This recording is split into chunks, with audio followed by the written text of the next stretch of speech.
Okay, thank you. We get it. So, welcome to today's Power Monday. Welcome to this week's Power Monday, everyone. And where is Dr. Lusita? Good morning. Good morning, Dr. Good morning. Lusita. So Power Monday is a forum that was founded at the peak of COVID-19, where friends met and they decided that we have to demystify the fact that Mondays are boring days. We meet every single Monday morning as from 7:15, but we join earlier at 7 for networking. We meet every Monday except when it is a holiday in Kenya. And we discuss various topics across all the industries. We build each other. We meet quarterly. And the last meeting, meet and greet, is a dinner. And who knows, you might make your million from here. We've had positive responses. We've had good networking, things going around, and we thank the board and we thank each and everyone here. So karibu sana to Power Monday. Today we're talking about change. Something slightly small on change. This is a poem done by Elizabeth. You see, 5 months ago, in the stream that did flow, the lilies bloomed with the sage, and we were lingering to and fro where none will tuck thee in the snow, along the stream besides the edge. To be sweet, to be free, to love and to go. For if I do not hear thy foot, the frozen river is as mute, you see. The flowers have dried down and the roots, you see, they're all drying up. And why? Since the change it has come since May. Let me ask, is change less than there? And slow, slow, the winter snow and the tears have drifted to mine eyes, and thy poor cheeks 5 months ago. Oh, the set blushing at their praises so, but paleness on for a disguise. Sweet, be free to praise and to go. For my face is turned to pale. It thine oath for the first that I did fail. It was thy love that proved false and frail. And why, since be the changed now, shall I change less thou? Change is inevitable. Thank you. Thank you so much, Dr. Lucita. Thank you so much. It is true. Change is the only constant thing in life. Like apart from God, change is the other only constant thing in life. The other day, I was reading the speech by the then Nokia's CEO, and the guy was sobbing, and he was like, "We did everything right in the market, but I don't know what happened." But he said that what happened is that they did not change, and because they did not adopt to the change that was there, they became extinct. So if you resist change, you become extinct. Change is a must. Change is one of the things in life that is constant. So I call upon Cynthia Wanyonyi to introduce the guest of the day. Cynthia. Our guest for today, she's a very passionate coach. She's authoritative speaker. She's a dynamic trainer. She is a respected and inspirational leader with 10 years experience in the finance service industry. And she also has 5 years experience offering management consultancy. She has varied experience in training techniques. She's also a strong business, she demonstrates a strong business acumen. And she is a board member in a non-governmental organization and an executive board member in a high school, and also an independent director in healthcare facility, playing a major role in leadership. She holds a bachelor's degree of science from the University of Nairobi and a master's degree in business administration, organizational leadership major from the Strathmore Business School. She's a certified life coach from the American Union of NLP. And she also has won an award, the gold winner from the Kenya Digitally Fit Awards, as the Person of the Year creating an impact online and inspirational educators category. Please help me welcome Rosemary Maina to take us through today's topic. Karibu, Madam Maina. Thank you very much, Cynthia. Thank you to the Power Monday team. Great to see you and great to be here. It's a very warm room on such a Monday morning, so I'm quite impressed that we make it out very early on Mondays just to make sure that we get to give our best to the team. So today we pick a very interesting topic on change management. Change management sounds very corporate, so I wanted to give it more of a social perspective by giving it the term of just dealing with change. Because one thing I believe is that if you can deal with change at a social level, chances are you'll also be more open to change even in other levels of life. When you think about change, I think the first question for the day I would want to ask us to think about it. How often or how long did you try to probably change your bed's position? Never thought about it. How often do you change the way you place your beds? Like if it looks at south, you decide maybe shift it to the north. And how was that experience? Or maybe you changed houses and when you moved to a different room, you realize that bedroom, you could not put the bed the way you are used to and you had to shift it. Or you moved to you are traveling and you're in a hotel and you had to sleep on a bed that's in a different position from the one that you're used to. Any experience? Feel free to share on chat or just tell us something on you can be able to anybody with an experience. Yeah, we put it in the chat Paul, when we read. you have one. It helps us to manage. Yeah. Any thoughts? Put it on your chat box. Anybody with an experience of what happened the day you changed rooms or you decided to change the position of your bed, or you're in a hotel that the room was totally different from the way you are used to having your beds. Any experiences on what actually happened? The idea is it's really not sweet. The first time, if the imagination of changing even a house, yeah, you start imagining now transport, whatever. It's not it's not the sweetest things. Yes, Lucy Kiburi says the first night I felt upside down. I think she changed the bed. Ruth Cozy says difficult finding sleep. Daniel Odhiambo, new feeling, mindset change. Annie, for me, any change makes me feel disoriented. Phyllis, I couldn't sleep. It felt the whole new world that is to me. Susan, at first not comfortable. Then what is new? Then what is new about the place? I do change a lot. Even just where I place my head, that is June Wainaina. I find change stimulating, like moving house every 2 years. Wow. Okay. Frederick here says feeling of disoriented, a feeling of old is better. Yeah, so many people don't find it as exciting. Alex, you feel you are in a different place, yet you have only changed the bed position. Wake up and formal orientation going. Yeah, sometimes you wake up, for example, when we travel, sometimes during the year, you wake up somewhere, but you still have a feeling that you are where you are. Yes.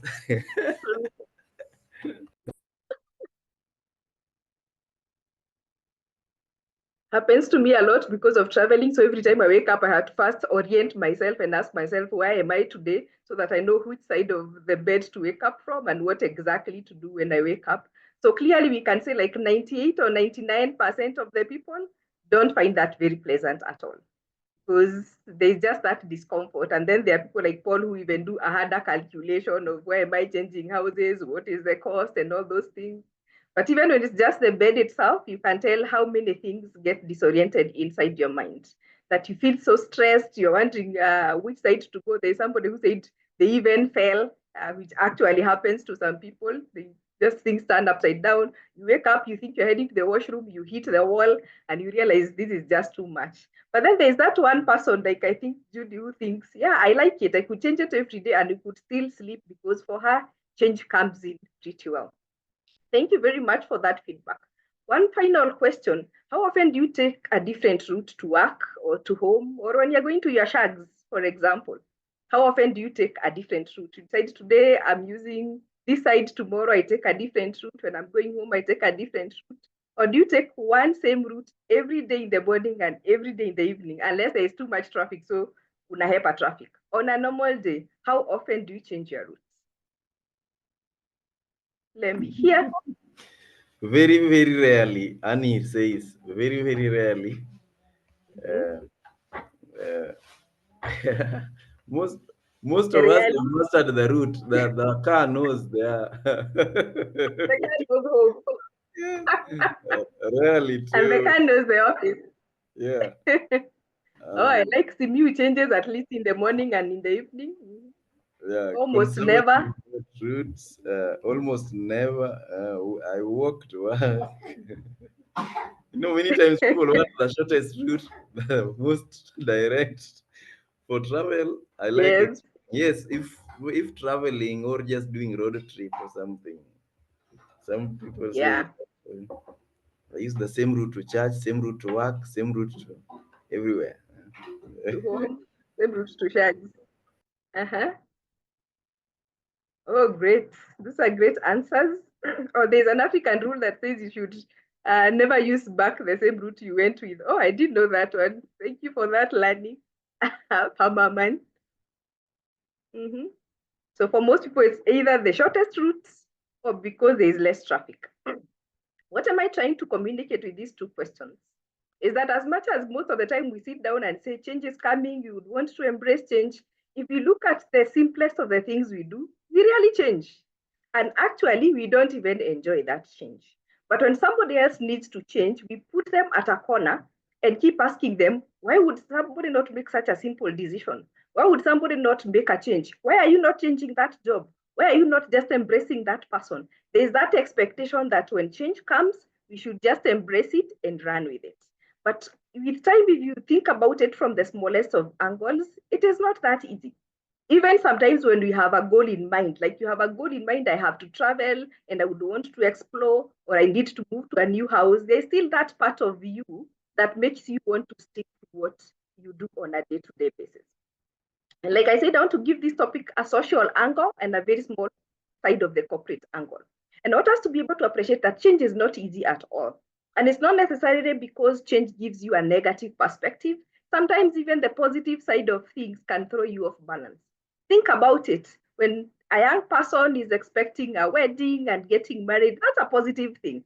It should be something very easy and would be thinking somebody should be happy and good to go. But it's a change that can also throw you totally off balance. It could be a change that makes you realize you have a new person to deal with. This person does not sleep the way you normally sleep. This person has different colors in the house than you'd ever wanted to be. This person does not eat the way you'd want things to be done or the way you eat. It throws you totally off balance. When you have kids, it's a new thing, it's a good thing, and you'd want to be able to run with it and be happy. But what happens? Sometimes they also throw you off balance. You have to sleep late at night. You have to wake up and force them to go to school. Sometimes they are sick and you're up all night. There's a whole change that throws you off balance from the point you are just the two of you and now have to deal with another two or three to make a whole family. Even nice things like promotions. You can chase a promotion all your life. You get it and it totally throws you off balance. You realize I have to now deal with board, I have to deal with senior managers, there's a lot of politics to deal with, I have deliverables to make, and it throws you off balance. You move to a different company, you find a different culture, you find different kinds of human beings, and you start wondering, was I ready for this? Did I chase this promotion to just get this? Did I change jobs to come just to deal with this one? Or it could be a major transition into business, it could be a major transition into retirement. All those things are changes and they do not come easy. And even the other side of change, when you're thinking about maybe the loss of a job, I think currently we have the people at the group having to deal with the issues of funding of USAID and all those things, and many other reasons why anybody could lose their job. And that is also a change that will throw you off balance. Not because sometimes you don't have the money, but just a change of routine that I'm waking up today and I don't know where I'm going.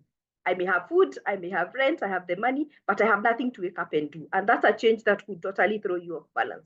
It could be separation, it could be divorce. You probably fought so hard to just get away from that person until it happens, and now you realize the person you're serving dinner is not there, the person the kids were running to are not there. And that's a whole change that you have to be able to deal with. And probably the hardest of all is when you lose somebody, because then that's a change you can't even be able to reverse. It's somebody that you're not likely to see again, and it is done and closed. So irrespective of what change you are dealing with, sometimes prepared or unprepared, planned or unplanned, with a positive outcome or with a negative outcome, it all we can throw you off balance. So it is the first thing to be able to appreciate is that change is not as easy as we'd expect it to come. From a psychology perspective, we normally say every time you are hit with change for a normal human being, we all go through this curve. It is some level of emotions that we all have to go with. The first thing that comes in is the shock. The shock of this person I married and the way I thought they are is not the way they are. The shock of I had a job and now I hear I might not have a job tomorrow. The shock that this is the way I have always done things and now they have changed. I need to adapt to a new system. I need to adapt to new technology.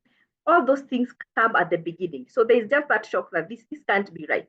This can't be happening right now. It's not really going to happen. And sometimes you even get that denial, like it will change. This AI thing, it will pass. It's not going to go down with us. We've had these things before. We just have that sort of denial that follows the shock that you're thinking, this is not going anywhere. It just can't replace us. Something has to change. Then with time, as you realize things are actually not changing, the person is not changing, the situation is not changing, your job is actually done, you get into some sort of anger and blame and wonder, who caused this? How did I get myself into it? Why is this even happening to me? This is too ridiculous for anybody to be able to deal with. Then you get into a phase of fear and bargaining where you keep thinking, surely there must be some other way. This can't be the only way out. Maybe if I go back and renegotiate, maybe if I take these guys to court, I might get back my job. Maybe if I go back and say, I'm not too old, I can still get back, even if they told me it's retirement, I could get my job. So we start to bargain out of fear and ask ourselves whether there is another way around it. In short, every human being, the moment they are thrown into that sort of change, the first thing that comes is resistance. And that is why most of the people, even when you change to your bed, that's something, the first thing that you tell yourself is, why am I even changing it in the first place? What value is it adding? Then you probably take it back to the way it was. And you realize life can still be able to move on. So there is always that resistance inside us when every time we are thrown into a change. And sometimes when it is totally pushed and you realize you can't make it, it gets you into some sort of a depression. Like, what's the point of this? This will never work. I don't think this can work. And this is normally the make or break point in most changes, in most people, as much as change is concerned. This is a point where you want to drop the person out of the relationship. This is a point where you want to go and tell your boss, I'm done with this job. This is a point you're thinking this promotion was not worth it. This is a point you're thinking, I don't want to try this new business, or I don't try this new venture because it is feeling like too much. It's taking too much of your energy emotionally and physically, and every part of you is feeling drained. But if you manage to navigate through that phase, and then you can be able to move into the acceptance phase, that is where everything falls. And if you can feel like everything is coming together. So you get to a point where you get to start exploring and you say, well, I suppose I could give this a trial. I may not be the digital guru, but I could try. I could try and learn. Let me try and see if this thing can actually work. And with time, you realize it's probably not as bad as you thought. There's no way of going back. What do? You make a decision and you decide, okay, maybe this could work. And eventually you are able to integrate it and you are like, let's do this. You're not the kind of person I thought I married, but I think we can do this. This is not how tough I thought this job is going to be, but I think we can do this. I didn't know this business is going to give me so much pressure, but I think we can do this. I didn't know I could turn out this way, the way I have turned into, but I think I can do this. The most important thing and the differentiator is how fast one is able to navigate from the resistance phase to the acceptance phase. And that is determined by very many factors. We'll just mention a few of them shortly. But the question every time you're going through change is to ask yourself, where am I? As far as this change curve is concerned, where am I? Just because you're in the anger and blame side does not necessarily make you a bad person. It just makes you human. The most important thing is to be able to carry yourself through to move to the other side of it, if it is a change that you actually have to be able to deal with. But allow yourself to be human enough to go through that change, because if you don't, then probably you'll get stuck. And this also applies even in an office environment where you're pushing people to change. I know even though in organizations, most of us have that change management mode. We are changing systems, we need to upgrade to the current technology, we are changing processes, we are streamlining, we are becoming lean, we have new strategies at the beginning of the year. And as the manager, you're pushing your guys, you're telling people we need to change. One thing you've got to realize, they're not going to just snap and make it happen. They're also in that phase of you who doesn't change the bed. They're also in that phase of you who never changes their route to work. So you also have to appreciate the fact that they also have to go through this. And this will also happen when you go to an organization as a new supervisor or as a new manager. I always tell people, don't expect you to show up as a new manager and everybody comes happy and grateful, clap for you and give you a hug. That does not happen. First, they are looking at you and thinking, do we have to deal with you? What is happening really right now? This one will not survive another 2 months. Let's just watch and see. They are also in the resistance phase. And it is noble because you are a change that they have to deal with. So before you start pushing people in a work environment because they have to change, and especially if you're new, remember you are a change they have to deal with, and they have to go through their resistance phase first. If you're pushing them to change anything, a process, a technology, a system, anything, remember they have to go through this. So if you are the person supporting others going through change or pushing others to go through the change, there are a few things you can do to make it easier. First of all, give them as much information as they require. The more information somebody has, the easier it is likely to be for them to be able to navigate through those changes. So the more information you have, the better. Whether it is an work environment, you want us to change, we have a new strategy, tell us why. Give us information.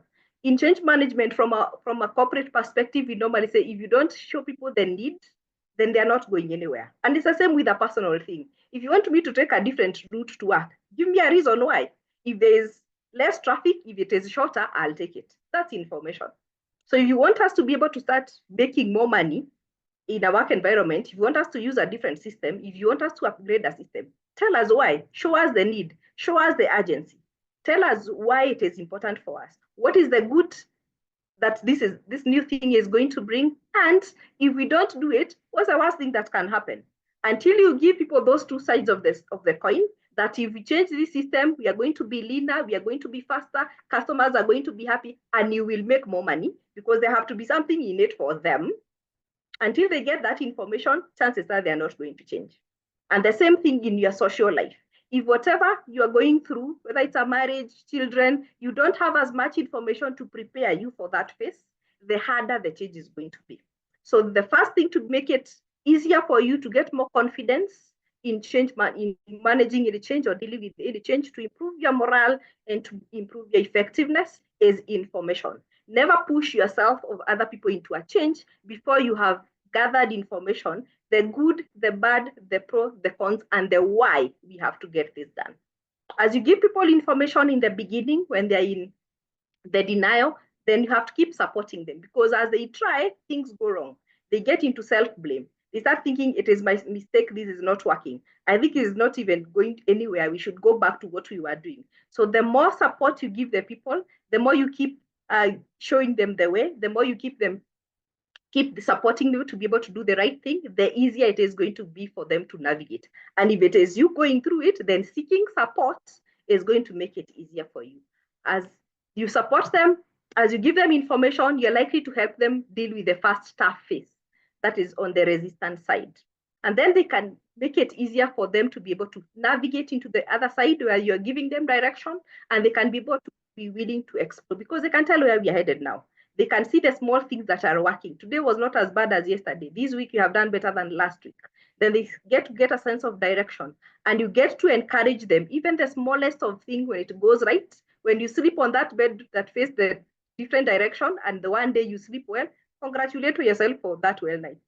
When you make it to work on a different route, congratulate yourself for that very one day. The same thing with yourself. That today, this week, you have done well. We have not fought too much as we did with the change of each other. We have done well. It is at work, and this week everybody has managed to log into the system. We have done well. We encourage ourselves. So the more you encourage people, the easier it is going to be for them to navigate through change. In summary, what am I saying? That do not expect yourself or other people to just snap into change when it comes in, because it's a good thing. It could be a good thing to you, but to them, they don't even say the same. So allow them to go through the motions of those phases. Allow them to feel the resistance, the depression, and the acceptance.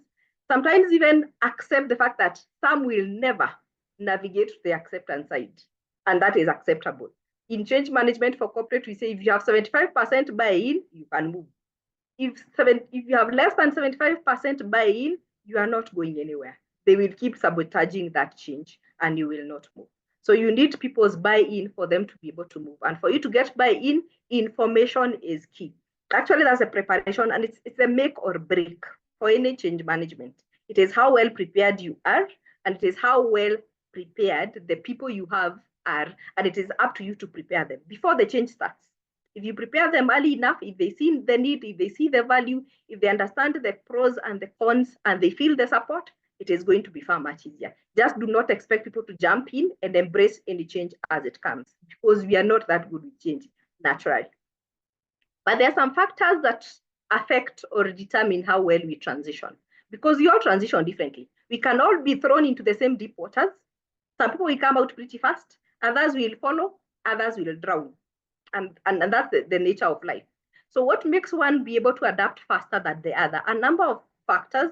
The first one is probably our personality. This, I think, is a class that Power Monday will need another whole 1 hour. So I will not get into the details of it. But just to understand that based on your kind of personality, there are personalities that thrive in change. You remember the person who said they changed their bed for the fun of it. Like them, when they wake up in the morning and they say, today my seat should go this side, my bed should go like this, tomorrow they shift it again. And those are the guys who come in the office and decide, from today, you move to this department, you move to this other one, you need to do like this, and we have changed our goals. We are moving. And for them, it's instant. They don't struggle a single bit. There are others who need a whole week to process it. And it doesn't mean they are slow. It is just how they are wired. They need to first ask them all the questions. Why are we changing? When are we changing? How are we changing? What will go wrong? What can go right? And it is their personality. And then once that settles in their mind, they can be able to move. And without that, they will drown. They just can't be able to move.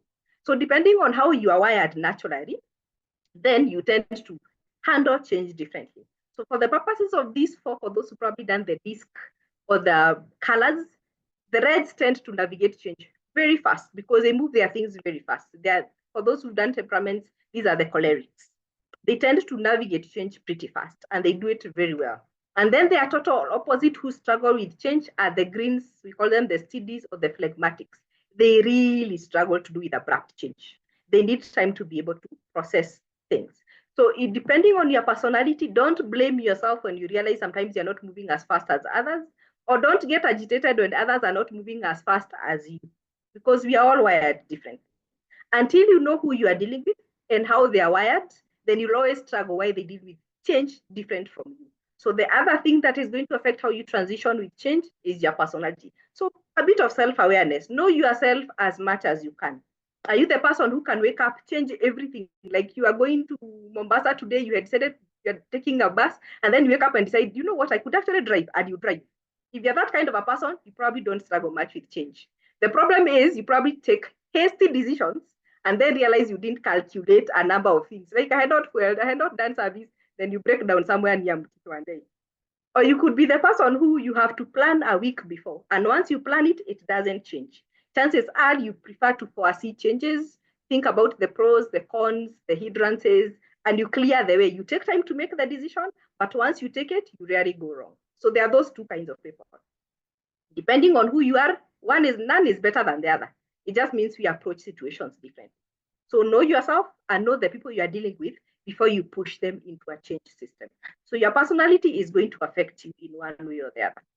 The other thing that may affect you in terms of how you transition through that change curve is the frequency of the changes that you're dealing with. It is easier to deal with one change. If I was just probably changing a job, that's easy because then the effect may not be that much. But if you have to deal with a series of things coming back to back, then it means I'm not even get time to recover. So I lose somebody, I am in denial, I am in blame. Before I get to navigate the depression part, I lose my job. It throws me back to square zero. It throws me back to denial again. I try to cope, I'm in depression, I'm trying to move, then I get another job, but it takes me to a new place. So I have to relocate, I have to deal with a new job. Before I settle into my new job and I'm here now almost integrating all my changes, then I get a separation. It takes me again back to square zero. So when you have to deal with a series of so many changes, sometimes even as the strongest of persons, it is likely to keep throwing you back to square zero of denial and of resistance and getting to a point of self-blame. And it can throw you into a circle where you eventually get stuck into the depression state. So also don't blame yourself if you're taking too long. It could be that you have dealt with too many of a series of changes and becoming hard for you to be able to navigate. The other thing that could affect you is the intensity of the impact. And I would like to look at this from different angles. Are you the person at the top, or could you be the person at the bottom? Again, none is better than the other. There are people who will get divorced and throw a party. There are people who will get divorced and they get depressed. And like I've said, doesn't mean one is better than the other. Most of the time, it is the intensity or the impact of the issue. Probably the one person is seeing freedom. The other person is now realizing I'm on my own, I have bills to pay, I have kids to take care of, and emotionally they're in a totally messed up situation. That depends on the impact that it has had on them. But the other thing we realize from a psychology perspective is also that sometimes how we value things differ a lot. Both of us could actually go through a separation. To me, marriage or family is a make or break, meaning it's something I valued from the day I was born. It is something we value where I come from. It is something I value as myself. It's something my community holds dearly. Meaning if it breaks, my life also breaks. But there could be my friend who gets divorced, but where they come from, marriage is optional. I mean, it's a thing you do for the sake of it, and it's not a must. So if hers breaks, she can wake up the following day, throw a party, go home, they eat mbuzi, and then life continues. So the impact between the two of us can be very different, despite the fact that we both went through the same thing. It could be we both lose jobs, but me, my job, I had gotten tired. I was actually on the verge of asking myself, should I go? Should I not go? I had saved some money. I have a plan B. But then I have my colleague who we've lost the job together, but she didn't have a plan D. That was her life. And she had never thought of leaving that office. So it will totally break her. And me, I'll wake up the following day and move on like nothing ever happened. So again, the changes we go through, our impact and the intensity it has on us is very different, depending on the person's circumstances. So again, that is going to affect how you are able to adapt and shift and go through that phase and be able to navigate from the resistance side to the acceptance side and to be able to embrace it and move on. The other thing that happens a lot, and I think we mentioned this, is the preparation.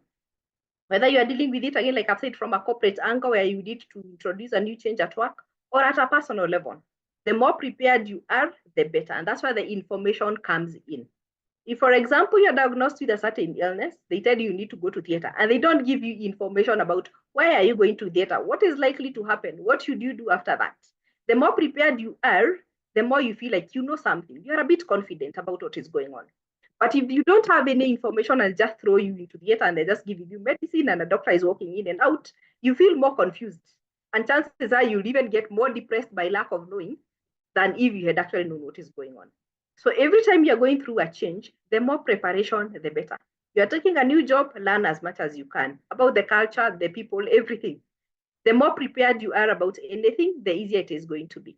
You're going through a change, prepare as much as you can, especially if it's a planned change. If it's something you can see coming, prepare. If it's a change that involves other people, prepare them as much as possible. Like I've said, if it's a work perspective, give them as much information as possible before you introduce the change. The more prepared you are, the easier, because you can even anticipate the challenges and you can be able to tell whether you're going to have a problem in future, and if it happens, what should I do? You're not going to get thrown off balance very fast because you already anticipated the challenges that will come with it. Because it's expected that if you're going through change, there are likely to be challenges. If you anticipate them and prepare, it is going to be far much easier for you to be able to deal with them. Experience also matters. There are some people who have never changed anything in their life. born in the same town, went to the school in the same place, went to high school the same place, went to university the same place. They're probably all called the same name from kindergarten to university, the same, just changing blocks, and then gets employed in the same place and gets married around the same place. So basically your life has been revolving around there. The day you will get destabilized a bit and now have to make a shift, it is going to be so hard for you. You'll be feeling like somebody has turned your whole world upside down. So the best way to be able to adapt to changes is actually to introduce yourself to change. Once in a while, throw yourself into something that is not normal. It doesn't have to be so major, but has to be something that gives you a bit of energy, or something that throws you from your normal. If, for example, you have done the same job in the same company for 20 years, and one day they wake up and tell you you need to go, the first thing you're thinking, where should I go? Because you've never gone anywhere else. You've never thought of how to be able to be in any other place. But if you're dealing with a guy who's worked here 4 years, another 5 years, another 5 years there, and then they're told you need to go, for them it's just another job transition. They have a few people they have met along the way, they can make calls, and they're used to changing jobs. So for them, it's not a big deal. They'll wake up today and tomorrow they'll be in Uganda starting a new job. You are still trying to figure out how can somebody drive out of this town, because you've never been out of that town. So the more you expose yourself to different things, the easier it is going to be for you to deal with change when it comes. So as much as nothing is broken in your life, try to introduce some new things in your life. It could be a new passion, it could be a new hobby, it could be a new anything. Just expose yourself to new things so that when you need to make a change in your life, it doesn't feel so wild. And also because it helps to build confidence. If you change one thing and it works, chances are when you get a chance or you're thrown into another change that you didn't plan, you always remember, I've actually made this change before and it worked.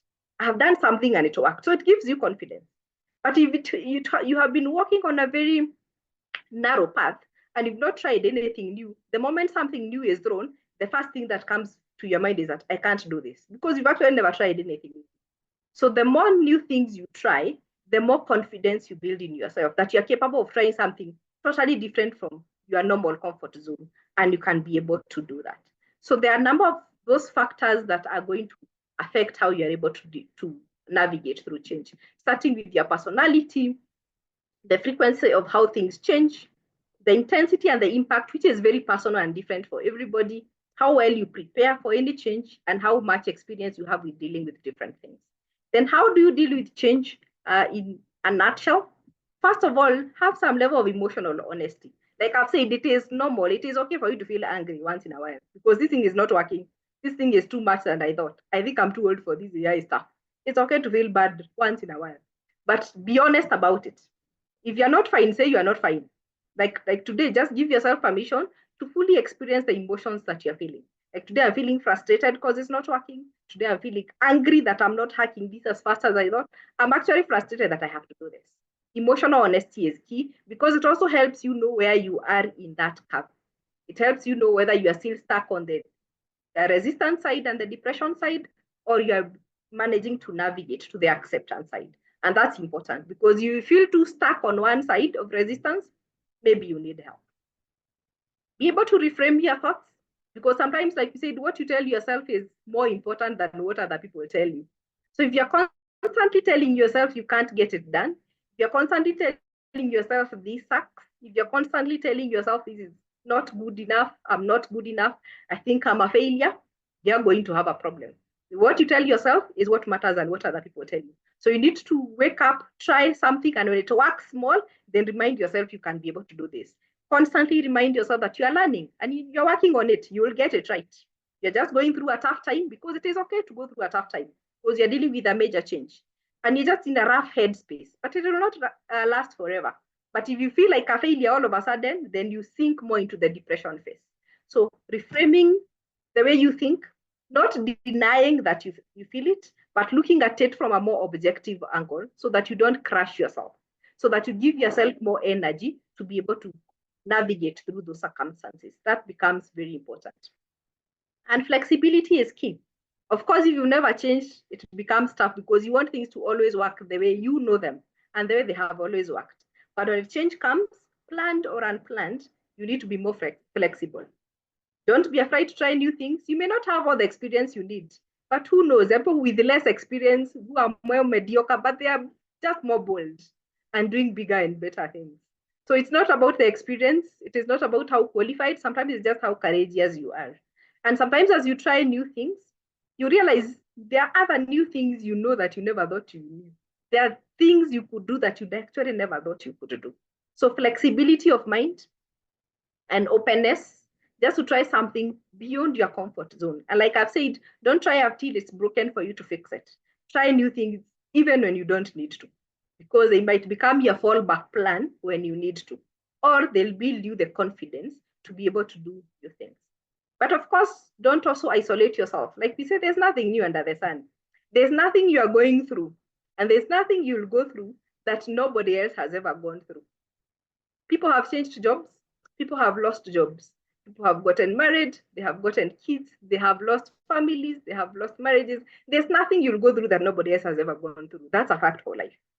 And that means you can find information somewhere. You can find a group like this where you can find support. You can find a book that you can be able to read. You can find somebody you can reach out to. There's always somebody who could support you if you feel too stuck on the resistance side or on the depression side.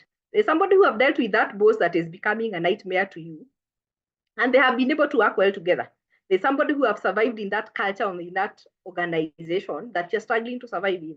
They could give you a word or two. So seek help. Do not isolate yourself. If the change is feeling like it's too much, maybe it's time to look for somebody who can help you navigate.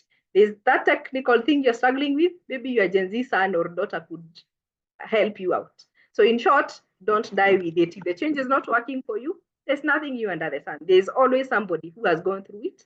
There's always somebody who knows something, and they could help you fix the issues. Of course, a plan is very important, depending on what kind of change you're dealing with. So if it's a whole life change, where life has already thrown you off balance, you have a whole plan, you need to rework your goals in short. You had already calculated how your life is going to unfold because you had this job, you could see how your salary is going, you had your mortgage set, you had your school loan set, you could see it all the way to your pension. You had it all figured out. And now everything has shifted. You lost the job or have to take a different job, have to move to a new town or even a different country. That means you have to rework your goals. So it's time to sit down, hold yourself for a small meeting and ask yourself, what do I need to reorganize? What do I need to change? From my finances to how my career is going to unfold, from my health to my savings, to my future, to my relationships. You might need to call yourself for a small meeting and do a whole replanning of your life because things have been thrown off balance. And it could be also something you saw coming, even like retirement. Retirement can also throw you a bit of balance. So you again need to sit back and do a whole life planning. So a plan is also going to help you to be able to navigate through life. But as you go through all that, a bit of wellness, take care of yourself, because change is hard. Be waking up on very bad days, you might as well even forget sometimes to take care of yourself. You might be driving along the road and you just forget where you are. So keeping yourself sane is also important, especially if you're dealing with a very major change. Keeping yourself physically well, keeping your mental wellness on check, keeping yourself emotionally on check, and just keeping your social circle that is supportive around you, whether at work or at home or family, becomes very important. So in short, you're saying change is not easy, but we can be able to navigate with a number of things.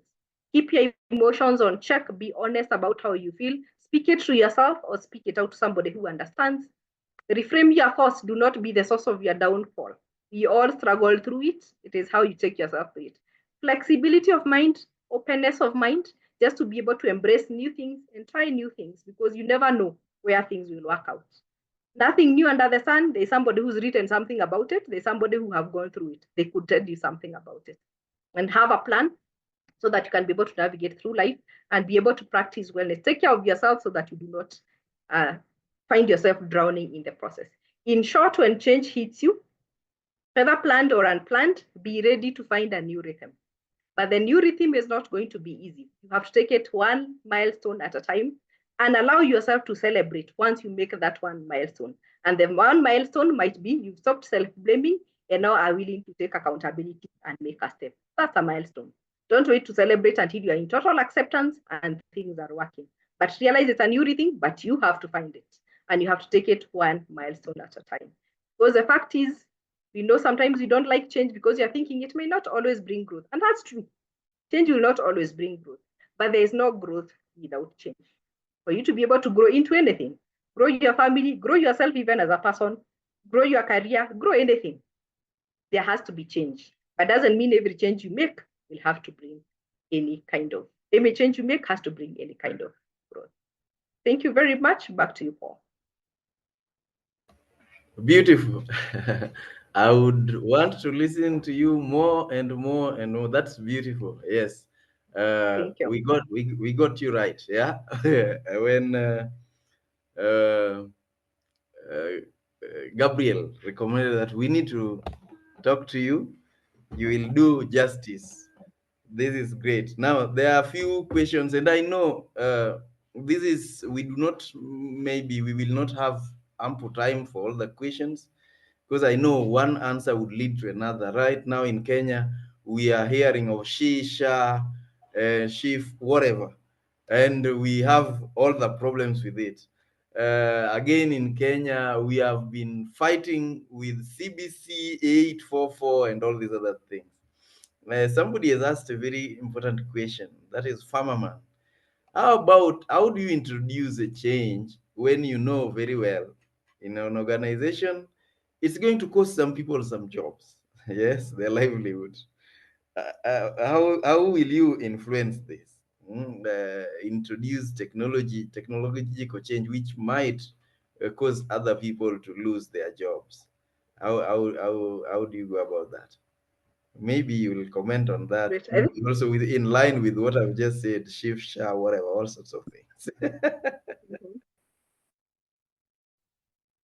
Great, thank you. I think that's one of the hardest for Mama. I think it's actually the day before yesterday we were discussing that with a colleague consultant, because we are doing some consultancy for let me not say what kind of organization in Kigali, Rwanda, and we are stuck because after doing some job evaluations, we realize that people need to go home, and that conversation is becoming very, very difficult, especially because the person you are telling we need to do this job evaluation, their job is also at stake.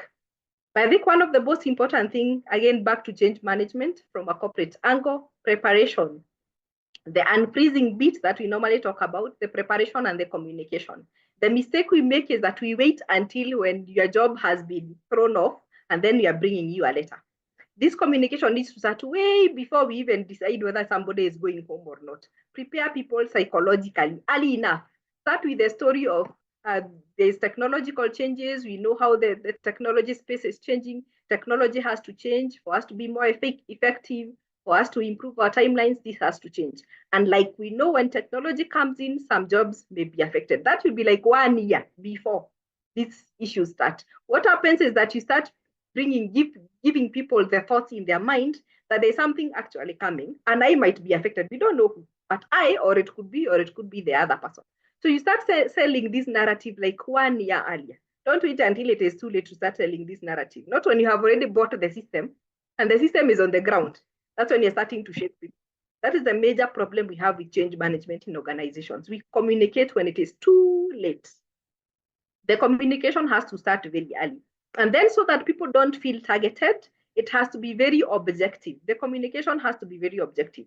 Objective in the sense that I'm not coming to say it is you who is not working. It is, we are not even putting a name anywhere.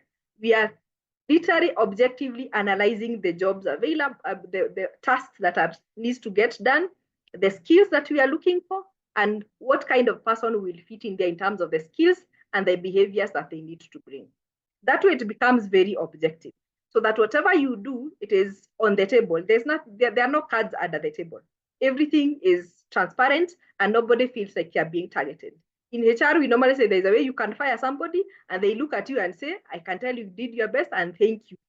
And tomorrow you can actually meet and have a cup of coffee because it was very objective. The person does not feel targeted at all. The problem comes in when you do not communicate early and yet you know this is going to happen. And then when it comes to sending people home, they feel like they were being targeted. So first, early communication with all the facts, the why we have to do this, the benefits we expect, and what is the downside if we don't do it. And two, objectivity in terms of what role do we require and what role don't we require. It is not names. It is the task that needs to get done, the skills we require, and the behaviors that we require. So if your CV fits in there, then you are our person.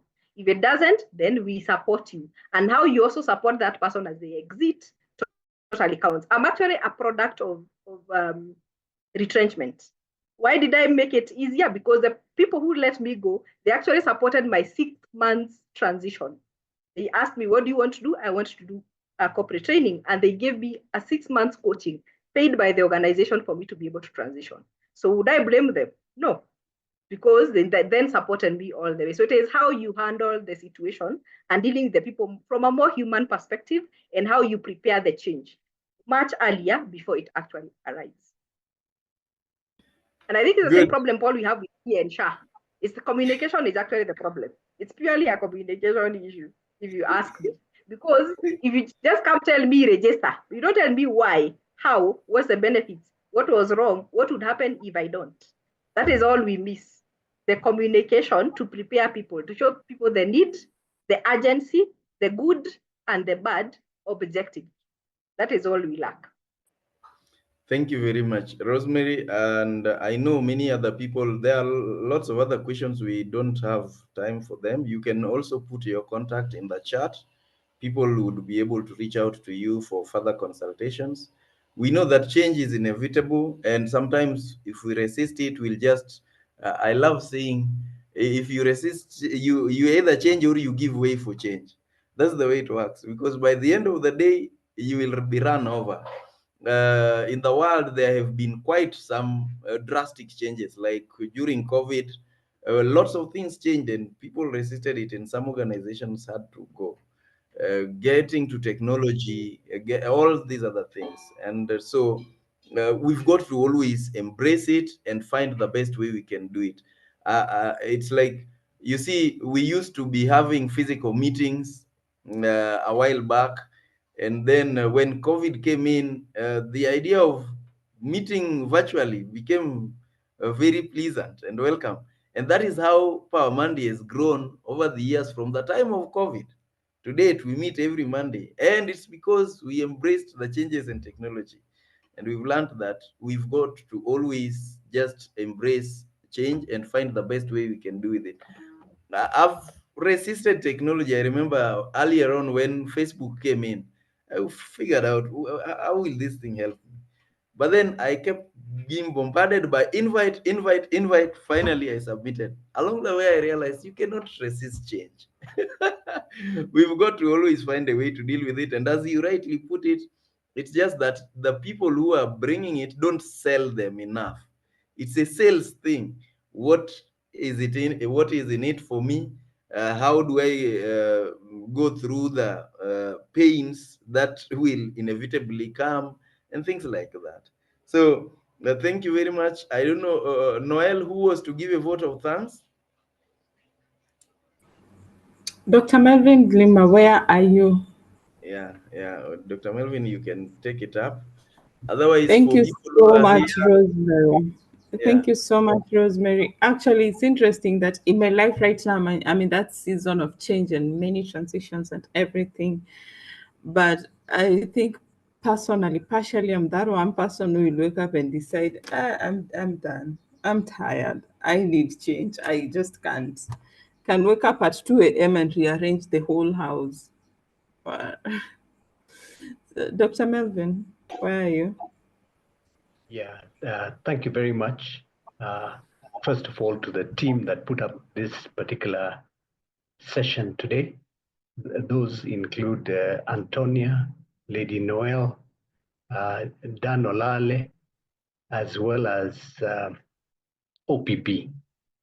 You're here every week, and you're always enriching us every Monday morning. Now, additionally, I want to thank all the participants. I think we had reached nearly 100 people in the room for actually showing up and staying with us up to the end. And finally, I want to thank Rosemary for tackling this subject of change so effortlessly and in her unique style, because she has brought about the psychological side, the cycle of change, and what needs to happen in terms of information, support, and acknowledging people when they have changed. And we have got very many lessons that we are taking away with us. Those of us who are interested in engaging with her could contact her on her email address or on her website or on her telephone number. So until next week, from us here at Power Monday, it's thank you very much, and over to you, OPP, to wind up the day. Okay. Thank you, Dr. Melvin, and thank you for being part of this story, part of this movement, part of this change that has been the part of these lessons, organizers that keep this rolling and running. And if you are here for the first time, as I posted earlier, is that we have a Power Monday. Somebody asked, where do we get these videos?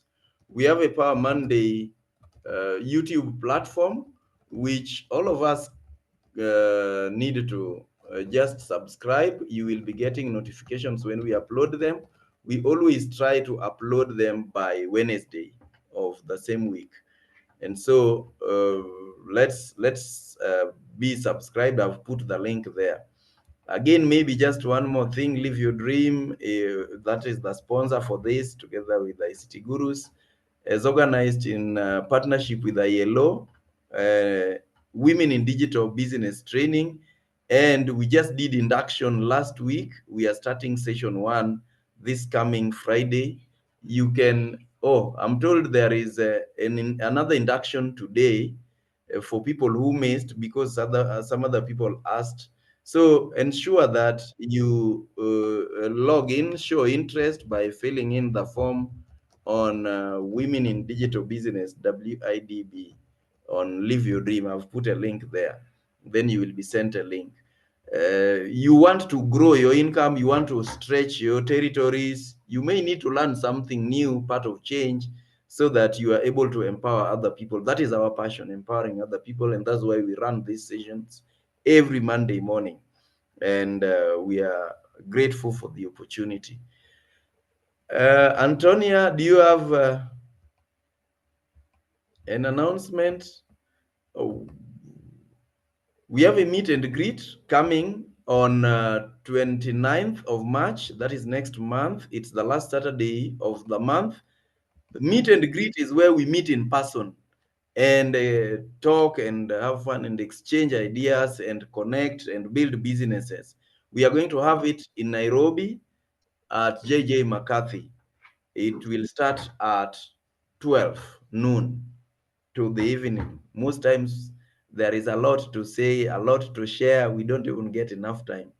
But please plan with it, and we are going to give you more details soon. Set your calendar.